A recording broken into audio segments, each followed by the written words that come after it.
সুপ্রিয় দর্শক, ঈদের তৃতীয় দিন। আজকে আমরা একটা চায়ের দোকানে বসে আছি। আমরা দেখব ঈদের পূর্ণ মিলনীতে কেমন আছে দোকানদার তার কাস্টমারদেরকে নিয়ে। ভাই, আসসালামু আলাইকুম।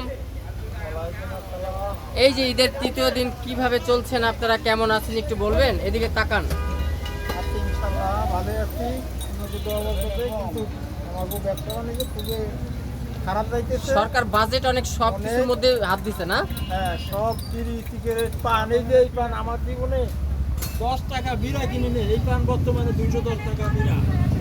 আচ্ছা আচ্ছা, 210 টাকা বিড়া। হ্যাঁ, বিড়া দেবে তুমি একটা সুগারই 12 টাকা। আচ্ছা আচ্ছা আচ্ছা।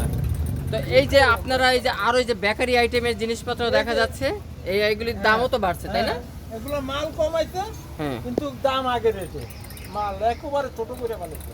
ও আচ্ছা। তো কাস্টমার হিসেবে তো আপনাকে পেলাম, কেমন আছেন আপনি? ইনশাআল্লাহ ভালো আছি। বাড়ি যান নাই?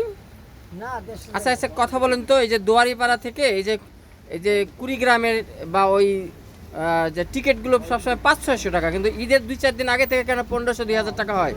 1800-2000 টাকা, 1800-2000 টাকা। দুয়ারিপাড়ার প্রতিটা কাউন্টার থেকে আমরা দেখতেছি এই ঝামেলাটা। গাবতলী থেকেও কি তাই? গাবতলীর থেকে আরো কিছু কম। আরো কিছু কম। ভাই, আসসালামু আলাইকুম, ভালো আছেন? এই আপনারা বলেন তো একটু টিকিটের ব্যাপারে, এত টিকিটের দাম বেড়ে যায় কেন প্রতিটা ঈদের? ভাই 1800-2000 টাকার জন্য আমি দেশে যাইতে পারিনি। কেন? দেশে যাইতে পারিনি, কোনো 500 টাকার ভাড়া এই 1800 টাকা হয়। এটা কি দুর্নীতি না? এটা দুর্নীতি, পুরো দুর্নীতি। প্রিয় দর্শক, শুনলেন, এটা অবশ্যই একটা দুর্নীতি সর্বদিকে চলছে। যেমন চলছে বাজেটের এমন এমন জায়গায় দাম বাড়িয়ে দিয়েছে, সেসব মানে সব কিছুই অত্যাচার জনগণের উপরে এসে পড়ে, ক্রেতার উপরে এসে পড়ে। কেন? ক্রেতাদের এমন কি অপরাধ বুঝলাম না।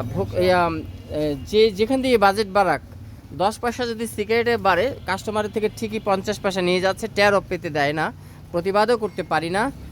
দর্শক এমনটাই মানে জানালেন, তাই না প্রিয় দর্শক?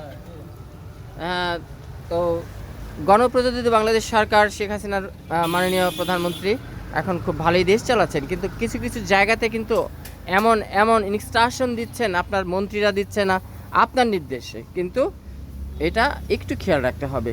জনগণ বাঁচলে দেশ বাঁচবে, জনতাই সকল ক্ষমতার উৎস, এমনটা শুধু মুখে বললেই নয়, কর্মচিত্র দেখাতে হবে।